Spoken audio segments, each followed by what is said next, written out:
China is preparing for war, while Xi Jinping tells troops to fall in line.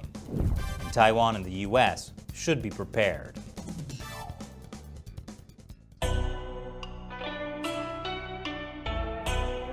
Welcome to China Uncensored. I'm Chris Chappell.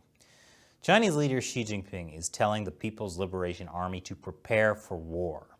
Last week, Xi Jinping visited the PLA Marine base in Guangdong province, and he told the troops to devote their minds and energy to preparing for war, to maintain a state of high alert, and to remain absolutely loyal, absolutely pure, and absolutely reliable. To be fair, Xi Jinping often tells the PLA to prepare for war, like back in May this year, and in January 2019, and in October 2018, and in August 2017. You get the picture. And it makes sense. Xi Jinping spent a lot of time and effort reorganizing the PLA and purging all his enemies there. He didn't do all that so the PLA could be unprepared to go to war. So Xi Jinping just telling soldiers to be prepared for war isn't necessarily very alarming by itself. But there are also other reasons that people are getting worried about a possible PLA attack. The same day as Xi's speech, in the nearby city of Shenzhen, officials ordered all residents to prepare emergency supplies in 72 categories, such as enough food and water for 72 hours and a fire blanket. In fact, China's Emergency Management Ministry and several municipal governments like Beijing and Tianjin issued similar orders last month. So, is China gearing up for war? And if so, against whom? The most obvious target is Taiwan. The Chinese Communist Party has been threatening military action against Taiwan this entire year, from flying warplanes over Taiwan airspace to releasing video of China's military launching a simulated invasion of Taiwan. In its annual work report this year, the Chinese government removed the word peaceful from long-standing references to reunification with Taiwan. Now, if you've watched or listened to the interview we did with Taiwan expert Ian Easton on the China Unscripted podcast, you'll remember that because of weather constraints, there are really only 2 times a year China could launch an invasion across the Taiwan Strait, in the spring and in the early fall. Both those windows have passed this year, so we're not going to get a Chinese invasion of Taiwan on our 2020 disaster bingo. Darn. The next window for invasion is in March 2021. Does Xi Jinping's military rhetoric and the emergency rationing mean the PLA will invade next March? Not necessarily. According to Taiwan's defense ministry, China's military still apparently lacks the landing craft and logistical support needed to carry out a full-scale sea and air invasion. And as much as the Chinese Communist Party wants to conquer Taiwan, losing a fight would be devastating to the image of the party within China and around the world.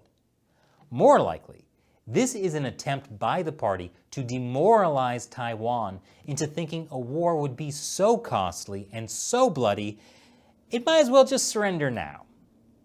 Well, I doubt Taiwan will surrender. But there's another target audience for Xi's speech, the United States. And I'll tell you why after this short break. Welcome back.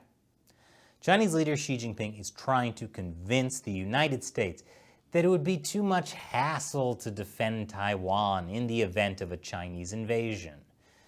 Xi Jinping has also been making speeches recently about the war to resist U.S. aggression and aid Korea. You probably know it as the Korean War. It's the only time that U.S. and Chinese forces have actually fought with troops on the ground. And the fact that Xi is suddenly bringing this up isn't just because of the Korean boy band BTS. This year is the 70th anniversary of the Korean War, and Xi Jinping and the other members of the Politburo Standing Committee recently visited a military museum where Xi talked about the war. He said, "The victory in the war to resist U.S. aggression and aid Korea was a victory of justice, a victory of peace, and a victory of the people." Xi called it a historic decision and an effort to safeguard peace and resist aggression. Yes, after communist North Korea invaded the South and the UN, backed mostly by US troops, stepped in, Chinese forces had to resist American aggression against the North Korean heroes. Now, that isn't exactly a new way for China to frame the Korean War. So why is Xi Jinping bringing it up now, 7 decades later? It's a not very subtle metaphor. See, today, China is also resisting aggression from the US, which is trying to interfere in internal Chinese affairs, aka Taiwan. So the message to the US is clear.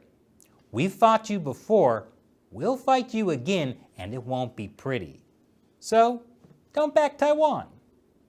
Also, don't read up on your Korean War history, because then you'd learn how US involvement actually succeeded in saving South Korea from invasion by communist forces.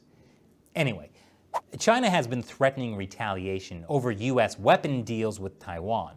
And Chinese Foreign Ministry spokesman Zhao Lijian recently told Washington to cut all US-Taiwan military ties. But there was another message hidden in Xi's recent speech to the PLA, one that I bet he was hoping the rest of the world wouldn't pick up on. Did you catch it? Here it is again. He told the troops to devote their minds and energy to preparing for war, to maintain a state of high alert, and to remain absolutely loyal, absolutely pure, and absolutely reliable.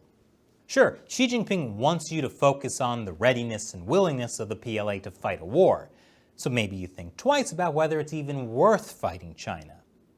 But he doesn't want you to think too much about the part where he says the military needs to remain absolutely loyal, pure, and reliable. Like I said earlier, Xi Jinping spent years purging the PLA. High-ranking generals have been jailed for life, and many have been suicided, as they say. That is not good for morale. So it's possible Xi Jinping doesn't quite feel as in control of the military as he'd like. But you know what would boost morale? Another purge! And now it's time for me to answer a question from one of you, a fan who supports China Uncensored through the crowdfunding website Patreon. Arnold Keene says, if the economy in China continues to go south, don't be surprised that the CCP decides they need to start a war with Taiwan to distract the people from their problems. It seems to work most of the time. The fact that they may be starting a war with 4 or 5 other nations is probably the only thing currently stopping them. But the saying, desperate times lead to desperate measures, is still meaningful today. Arnold, what are you talking about? China's economy is going south? No, China's economy is great.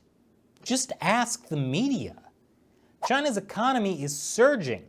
It's the envy of the world because it's the world's only major growth engine, which is why US investors are all over China's bond market.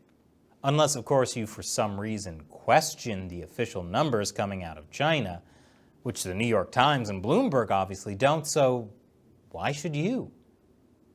But you're absolutely right, the Chinese Communist Party tries its best to distract its citizens from economic woes, usually with things like anti-Japanese sentiment. But the problem with using a war to do that is the party could always lose. Plus there's the economic cost of war itself and the risk of countries around the world finally wising up to the party. Don't you worry about the Chinese Communist Party. There's a reason why it spends more on internal security forces than on its military. Because if people inside China get a little too rowdy over economic woes, why send the tanks all the way over to Taiwan? It's much easier to just use them to crush your own people. Thanks for your comment, Arnold. And if you'd like to have me respond to your question or comment on the show for hundreds of thousands of people to hear, join what I call the China Uncensored 50-Cent Army and support us in the battle against the Chinese Communist Party. You can join for as little as $1 per episode on the crowdfunding website Patreon. You'll get some other cool perks as well. Head over to patreon.com/China Uncensored to learn more. Link is below. Once again, I'm Chris Chappell. See you next time.